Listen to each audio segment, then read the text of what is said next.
കൊള്ളാല്ലേരി ചെറുക്ക ഇപ്പൊ എന്തിട്ട് പറയണേ? ഇടി അവൻ ഇപ്പൊ ഇങ്ങനെ കളയട്ടെന്നാണ് എന്റെ ഇപ്പോഴത്തെ ചിന്താവും ഭയങ്കര ബോറായിട്ട് പറഞ്ഞപ്പോഴേ. എന്നാ പിന്നെ ബ്രേക്കപ്പ് ചെയ്യും. അങ്ങനെയൊന്നും പറഞ്ഞാൽ പറ്റൂല. അവന് പിന്നെ എല്ലാത്തിൻ്റെ കൂടെ തന്നെ ഇട്ടുപോയില്ലേ. മറ്റേ പോസ്റ്റും കാര്യങ്ങളും പെട്ടെന്ന് ഒഴിഞ്ഞു പോവേയില്ല ശവം. ഒരു കാര്യം ചെയ്യും, പിന്നെ കൊറേ പഠിക്കാനുണ്ട്, അതുകൊണ്ട് സമയം കിട്ടണില്ല. ഇടി ഞാൻ പഠിക്കൂലെന്നൊക്കെ അവനെ അറിയാം. ഇനി എന്ത് ചെയ്യാൻ? ഇപ്പൊ 4-5 ദിവസം മൂപ്പാണെന്ന് എന്നിട്ട് പറയാം. കോടി അതൊന്നും നടക്കൂല. അവൻ മറ്റേ LGBT ആളാണ്, അതുകൊണ്ട് നടക്കണ ഗ്യാസ് ഇല്ല. എന്നാ അവസാനത്തെ വജ്രായത്തെടുക്കും. എന്തിന്? അച്ഛന് ഹാർട്ട് അറ്റാക്ക്. കേക്കും. അതല്ലേ ഏക്കൂ. പിന്നെ ഒരു ബെസ്റ്റിനെയും കൂടെ ഇടയ്ക്ക് തള്ളിക്കയറ്റി. അതെപ്പോ കളഞ്ഞിട്ട് പോയെന്ന് വെച്ചാൽ ഇപ്പം പോകട്ടെ വൈ. എനിക്ക് നിങ്ങൾ സീരിയസ് ആയിട്ട് ഒരു കാര്യം പറയാനുണ്ട്. ഇത് നിർത്തണം. എന്റെ അച്ഛൻ അറിഞ്ഞ എന്റെ അച്ഛൻ അറ്റാക്കുന്നു. അത് ആദ്യത്തെ അറ്റാക്കല്ലേ, അത് കുഴപ്പമൊന്നുമില്ല. മൂന്നാമത്തെ അറ്റാക്കിൽ നോട്ടോ. ആദ്യത്തെ അറ്റാക്ക് ഒന്നും അല്ല, എനിക്ക് നേരത്തെ കുറേ അതിനുണ്ടായിരുന്നു. ഇത് 5ാമത്തെ അറ്റാക്കാണ്. ഒരിക്കൽ കൂടെ ആയിക്കഴിഞ്ഞാൽ എന്റെ അമ്മ എന്നെ വീട്ടിൽ കയറ്റൂല.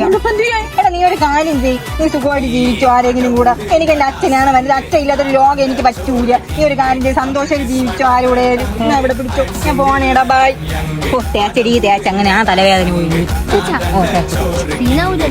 സീനാവോടി 4 ദിവസം നല്ല സീനായിരിക്കും. എന്ന് വെച്ചാൽ നമ്മള് പോസ്റ്റിന്റെയും സ്റ്റോറിയുടെ അടിയിലൊക്കെ നല്ല രീതിയിൽ എനിക്ക് വരും. അവനെ അല്ല കമന്റ് ഒക്കെ ഇടും. പിന്നെ 3-4 ദിവസം ഇരിക്കും. പിന്നെ അതിന്റെ ഇടയിൽ ആരെങ്കിലും ഒരു മണ്ടൻ കയറി വരും. പിന്നെ അവനെ വെച്ച് ബാക്കി രീതി ഒക്കെ എത്ര കുളം കണ്ടത്.